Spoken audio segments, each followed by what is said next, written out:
du clergé. Monsieur Mathurin Ndaï, représentant du préfet de l'Atlantique.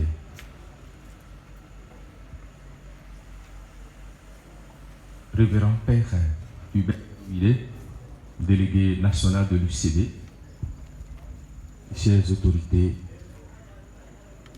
Monsieur le commissaire central de WIDA, et vous tous, dignitaires des religions traditionnelles, représentants des différentes religions, Monsieur l'imam, chers confrères, chers invités, je vous souhaite la bienvenue à l'ouverture de cette 7e Assemblée provinciale de l'Union du clergé béninois.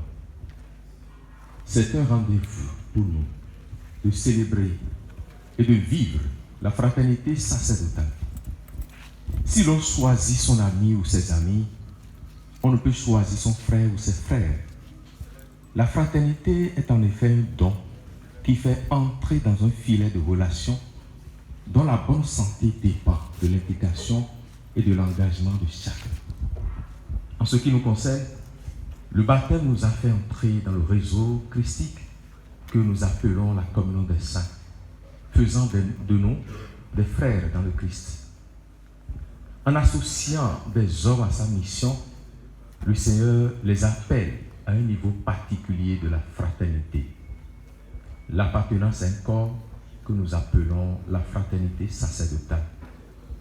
Si cette fraternité est un don offert par le Christ, il est aussi un défi, plus exactement, une mission reçue du Seigneur. Pour l'avoir compris, nous aimions crier, se creuser, pour permettre aux prêtres béninois de se rencontrer chaque année, de partager les joies et les peines, d'envisager l'avenir ensemble et de se pencher sur les défis de la mission de l'Église dans notre pays et dans le monde aujourd'hui. Pour ces assises qui vont nous amener à réfléchir sur les conditions sanitaires, financières et matérielles du prêtre béninois aujourd'hui, que pouvons-nous faire ensemble? Cotonou nous accueille à Saint-Gall. Certains auraient bien voulu que ce soit ailleurs pour diverses raisons. Au-delà de la raison pragmatique et logistique qui pourrait venir spontanément à l'esprit de tous, il n'est plus à démontrer que Saint-Gall demeure la maison mère dans la formation au sacerdoce.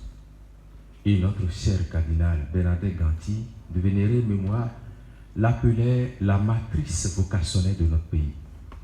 Cette maison nous a donné ce que nous pouvons appeler les pères de notre église locale. Venir ici pour réfléchir sur les conditions du prêtre béninois aujourd'hui, c'est revisiter l'histoire du sacerdoce au Bénin. C'est un retour aux sources pour écouter dans une autre dimension ceux-là qui nous ont tracé le chemin et qui de là-haut nous voient et essaient de nous accompagner. C'est donc un pèlerinage pour nous. Que tous ceux qui ont travaillé ici pour la formation des prêtres et qui sont partis, que tous ceux qui sont passés par ici et sont devenus prêtres et qui sont déjà dans la félicité nous assistent et nous accompagnent dans nos réflexions pour aboutir à des résolutions qui permettent d'améliorer nos conditions de vie afin de mieux nous consacrer à notre mission. Je souhaite à tous un bon séjour, de bons moments de fraternité, de partage d'expérience, et que Maman Marie, mère des prêtres, nous accompagne de son intercession maternelle. Je vous remercie.